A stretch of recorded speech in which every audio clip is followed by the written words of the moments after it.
2 दिनों से नोएडा में पूर्णतया शांति व्याप्त है। पुलिस के द्वारा सेक्टर स्कीम को लागू करते हुए प्रातःकाल से ही लगातार फ्लैग मार्च और पिकेट ड्यूटी कराई जा रही है।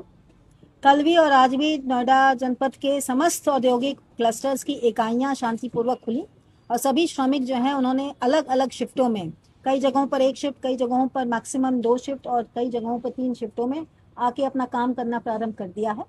उत्तर प्रदेश सरकार द्वारा हाई लेवल की कमेटी के रिकमेंडेशंस को स्वीकारते हुए सभी श्रमिक भाइयों के न्यूनतम वेतनमान में जो वृद्धि की गई थी उसको लेकर श्रमिकों में एक संतोष की भावना आ गई है।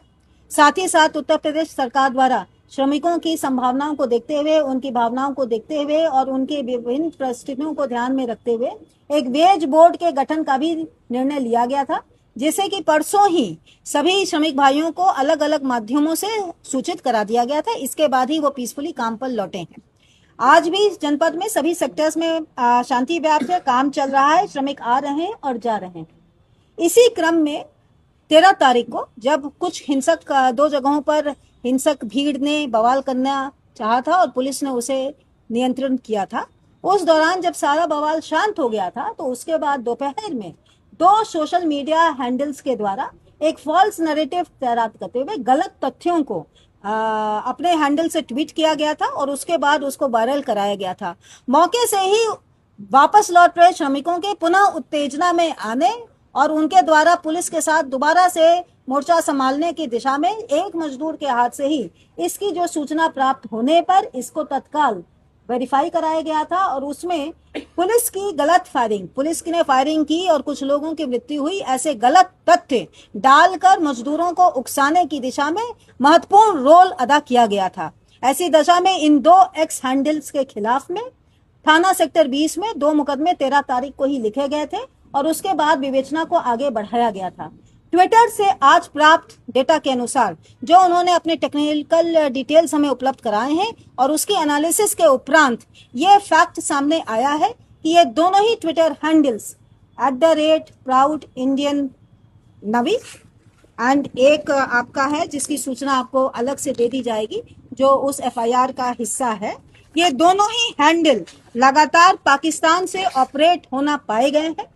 इनमें लगातार जो नेट की कनेक्टिविटी और IP एड्रेसेस हैं वो पाकिस्तान के हैं और इनके द्वारा समय समय पर VPN का भी दुरुपयोग किया जाना पाया गया है। विवेचना आगे प्रचलित है, यदि आगे कोई तथ्य आते हैं तो आपको अवगत कराया जाएगा। आप सभी के माध्यम से मेरे पुनः गौतम बुद्ध नगर जनपद के सभी श्रमिक भाइयों से और जन सामान्य से निवेदन है कि किसी के भी उकसावे में, किसी के द्वारा अफवाह फैलाए जाने पर ध्यान न दें, तत्काल हमारे संज्ञान में लाएं।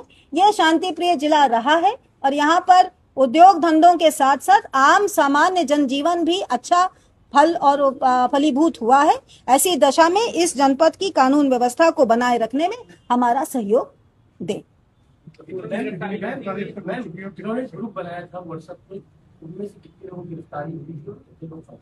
साजिशकर्ताओं में जो 3 मेन अभियुक्त अभी तक गिरफ्तार किए गए हैं उनके द्वारा इस एजिटेशन के जस्ट पहले कुछ व्हाट्सएप ग्रुपों को QR कोड स्कैन करके बनवाया गया था और उसके वो एडमिन थे और इन ग्रुपों के माध्यम से लगातार वायलेंस करने, सड़कों पर आने, आगजनी करने, फैक्ट्रियों में तोड़फोड़ करने के लिए श्रमिकों को उकसाया जाता रहा।